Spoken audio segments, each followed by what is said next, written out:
Shall we talk Ark of the Covenant? Because I've been waiting to talk about this all day. New CIA documents just resurfaced from 1988 that claims the Ark of the Covenant is real, and we have a location for it. Sounds like something out of Indiana Jones and the Raiders of the Lost Ark, but it's true. And the CIA, according to these reports, says the Ark was confirmed to exist through remote viewing, describing a gold-covered chest guarded by powerful beings in an underground Middle Eastern chamber. Joining us now to unpack this explosive story is Jason Shurka, author of The Pyramid Code.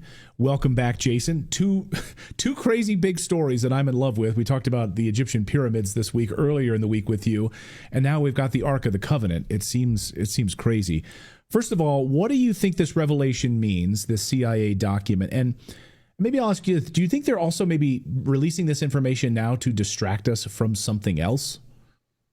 I'm very glad you brought that up because it was a point that I was going to share, and I'm sure people have different perspectives on it. But let's cover what this thing is first, and then we can go over, again, just the factual essence of what's going on here. What do we know? What are we being told? What could be false? And 2 times in a week, how does this connect to exactly what was written in the Pyramid Code? So we know that in the Pyramid Code document, it already spoke exactly about what was underneath the pyramids. Well, it spoke about the Ark of the Covenant as well, with its exact location, where you can find it, and what it entails. So what the CIA actually declassified in those documents, once again, is not new information. It's just a big organization and agency coming out saying, hey, look, this is what we did. And by the way, we did it like 40 years ago in 1988. So this project is called Project Sunstreak, like streaking the sun. And it's using something called psychoenergetics. So you called something called remote viewing. Remote viewing is essentially this thing that is weird to most people, but it's very real. I've worked with remote viewers before. A lot of agencies work with remote viewers to find things that they can't find through traditional mechanisms, like missing bodies. I work with somebody named Patricia Mona. She found 30 missing bodies for the RCMP in Canada when they couldn't find it themselves. And it's all done through this really weird mechanism, but it works because these very big agencies actually use them. The CIA. The CIA's been using remote viewing for years. For a long time. This is not wacky stuff. Yeah. It's not wacky stuff, but it sounds wacky because we just don't understand. What do you mean projecting consciousness out to a specific coordinate of longitude and latitude and being able to understand exactly what's there? So they did this in 1988, and I want to read something real quick from their actual declassified documents from December 5th, 1988. It was a session by, they don't give us the name, but it's called Remote Viewer Number 32, which means they used over 30 people in this experiment to do it. This specific session lasted 90 minutes from 9:15 a.m. to 10:45 a.m. on December 5th, 1988. And it says the following. Target is a container. The target is what they're looking for on the longitude and latitude lines. This container has another container inside of it. The target is fashioned of wood, gold, and silver. The target is similar in shape to a coffin and is decorated with seraphim, which are like these gold-looking statues. This target is located somewhere in the Middle East, as the language spoken by individuals present seemed to be Arabic. Visuals of surrounding buildings indicated the presence of mosque domes. And I'm going to tell you right now that I know people are talking about, is it in Ethiopia? Because there's a lot of, Arabic-speaking people over there. No, it's under the Dome of the Rock, and I'll tell you how we know that in a second. But it continues on by saying the target is hidden, underground, dark and wet were all aspects of the location of the target. The purpose of the target is to bring a people together, meaning a religious object. It has something to do with ceremony, memory, homage, the resurrection. There is an aspect of spirituality, information, lessons, and historical knowledge far beyond what we know. And then it goes on by explaining something which I can elaborate on further of what this means. The target is protected by entities and energies and can only be opened by those who are authorized to do so. This container will not / cannot be opened until the time is deemed correct. Once it is time to open the container, the mechanics of the lock system will be found to be fairly simple.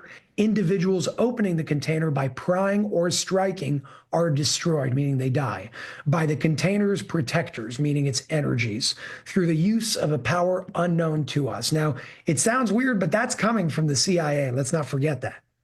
Yeah. Right. This is like the sword and the stone. Someone in the chat Only says, the right people can pull it out, and the wrong people will be punished. And again, I get the vision of Atreyu going through those, remember?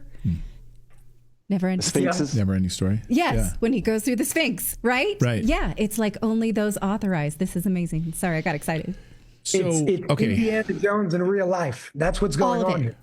here. I know someone in the chat said, man, Redacted, you guys became the woke History Channel. I don't know about that, but I'll take the History Channel piece of it. I'm thrilled about that. I mean, again, these are CIA documents, right? And so using these remote viewers and the documents before this, I mean, this has been around for a long, long time for people laying claim to what actually this ark means and does and holds.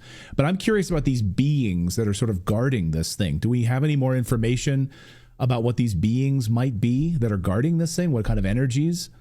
Yeah, so I think that word is not the proper word to use. You're talking about something that is a very highly spiritual object and artifact. I call it a form of technology. And when you deal in that world, think about it scientifically as frequencies.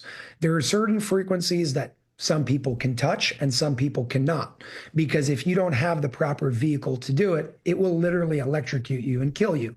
For example, there are some people like monks who can walk on fire and not get burned, but me and you may walk on fire and we're going to get burned. That's what we're talking about with certain energies embedded into this thing. Remember, we're talking 4,000 years ago. This is around the same time of the pyramids as well.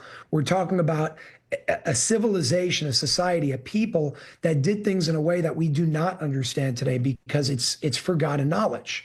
But what's interesting over here, when it comes to understanding its location as well, which is important, is, yeah, there are some people saying, it might be in Ethiopia. We don't really know. Well, the CIA documents are talking about it underneath some sort of dome, some big mosque in the Middle East. And then here's where the diversion, the distraction comes in. They say it might be here, it might be there, we don't really know. So I'm going to read something from a Daily Mail article that came out just the other day about this topic. And then I want to show you what the Pyramid Code has to say about this, because once again, just like it was on the money with what was underneath the pyramids, it did it once again in a few days. So it's speaking about, according to legend, Queen of Sheba and Israel's King Solomon, so this is history, gave birth to Menelik in her country of origin, but he later traveled to Jerusalem to study with his father. While there, he supposedly stole the ark and brought it back to Axum in Ethiopia. Locals say it has resided in the church of Our Lady Mary of Zion ever since. But then the British scholar of Semitic languages and Ethiopian studies, Edward Ullendorf, claimed that he saw the ark inside the church during World War II. But a source close to Ullendorf later revealed that the artifact he saw was nothing more than a replica. What he saw was what you find in any Ethiopian church. It's a model of the Ark of the Covenant because they have replicas all over the place. They have decoys all over the place because you're talking about something of extremely high, not just historical significance, but spiritual significance as well. So in the Pyramid Code, a few days ago, we spoke about what was underneath the pyramids, and we cited certain things from that document that came out 5 years ago. Listen to what it says over here. King Solomon, King David's son, manifested the idea of the first holy temple, but it came at a heavy price to the people of the nation. The first holy temple was composed of 3 main parts. The main hall, the second part of the temple was the main temple, which contained certain objects, and the third part of the temple was known as the Holy of Holies, in which the Ark of the Covenant was. However, over time, and now I'm going to the bottom, it specifically says the place itself, which is known as the foundation stone, in the Dome of the Rock. So the Dome of the Rock, if you read over there, the Holy of Holies, also known as the Dvir in Hebrew, sat on what we know today as the foundation stone. In Hebrew, it's called Evan Hashtiyah, within the Dome of the Rock as we know it today. The foundation was used as a stand for the Dvir. The foundation stone had and still has very strong powers, and its geographical location is the energy center of our planet, as well as the energy center of everything as a whole. But here's where it gets interesting. If you go down, it says, in a straight line, deep underground, exactly what the remote viewers said, are the contents of the Holy of Holies, which are concealed there until this very day. The room in which these items are hidden, like the rest of the temple, was designed by King Solomon.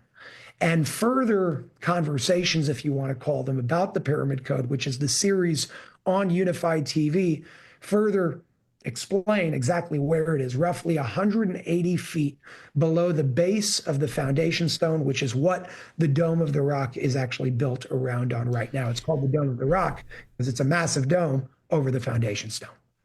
Now, something that Candace Owens has been reporting on quite a bit lately is that a lot of the destruction of the Middle East right now by globalist powers, what she thinks is to purposely destroy Christian artifacts in this area. So this feels like a link to me. What do you think of it? I know you're not a war expert, but what are your thoughts on where the war is currently targeted?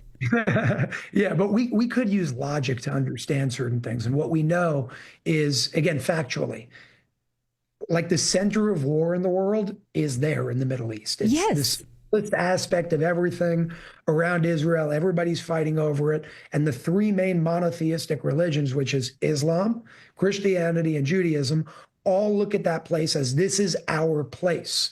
We got to ask ourselves, why did they go, if you go according to history, before it became a mosque, it was the Holy Temple. Why did they choose to build it there around the foundation stone specifically? What did they know that we don't know today? And the answer is a whole lot. And over time, we'll figure that out. But what I believe is the answer to your question is there's a lot of war around there because there's a lot of power given to the very individuals who control that. And that's what they're really fighting over. This isn't about Jews versus Muslims. It's not a religious war within people. That's how we're used to fight each other in this game of divide and conquer. But what's really going on is, in my opinion, there are powers that be that we do understand control the world when it comes to energy sectors, oil, gas, water, and so on and so forth. Those same people want to make sure, just like a lot of other things are not found out by the masses, that this is not found out either. And that's why I think they're moving people towards saying, well, it's in Ethiopia, look over there, don't look over here. But everything shows us that we're here. And if we look at what happened in January of 2011, this is a very famous video, and this is weird, but it's on camera from multiple angles. There was this big orb of light that today they call UAPs, unidentified aerial phenomenon. They used to call them UFOs. Nobody knows what it was, but this video was very, very highly spoken about in January of 2011 when it happened, right over the top of the Dome of the Rock, hovering there for a while, staying there, and then boom, it just shoots up at a speed that we cannot comprehend in modern day physics. So my question is, why over there? What's so special about the Dome of the Rock? And if we look at history, we understand the power of the foundation stone. We understand the power of that geographical location, and everything shows us that it's there. Why are they telling us it's somewhere else? To divert our attention. That's my opinion. Someone in our chat room says, people forget, News and Prep says, people forget there were two arcs according to the book of Joshua. And Strat Comgru says, hey, Jason, this guy claims the ark is located under the rock of the dome. There's been high energetic emissions coming out from under the ice in Antarctica for 3+ years that they cannot explain. Maybe it's there as well, or maybe, who knows? I don't know. Antarctica is very fascinating to me. Antarctica was a base that was known to be a base for the Nazis in the 30s. And over time, that base was then taken over from the Germans to the Americans. If you look at what's going on in Antarctica, why did the Nazis have a base over there? Well, they could have had a base anywhere. It's very, very hard to get to. So you can do a lot of things that you don't want anybody figuring out. Just like they did it 100 years ago, they're still doing things there today. What they're doing, I don't know. But if you look at the Sean Ryan show, he's brought on whistleblowers that worked in Antarctica, explaining certain technologies that they're actually experimenting with today that have very, very high energy emissions. So It could be that. I don't think it's that. I think that they're using that as a base like they were 100 years ago with other forms of technologies today. And it's very convenient because nobody can get there. Jason, we'll get you out of here on this. Someone in the chat room just said, hey, Patricia says you guys are talking about demonic forces. You better stop. Do you think that what's related to the Ark is some sort of a demonic force? Is there any evidence in any of these CIA documents that that's what the case is? No, I think people call what they don't understand demonic. I think that we can call it that if we choose to not understand what's going on. You can also use very good things in very bad ways. Just like you can use a knife to kill somebody, you can use a knife to make a salad. Doesn't mean the knife is bad. It means the consciousness and the intentions of the operator is bad. And there's a very big distinction between the two. So I would say for anybody that wants to learn more, read those CIA documents, read the Pyramid Code because it explains this in depth, and watch the Pyramid Code on Unified TV. It's really powerful stuff.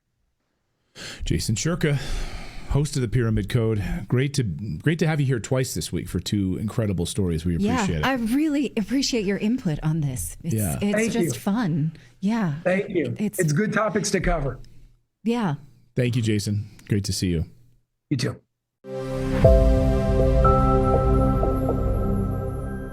Subscribe.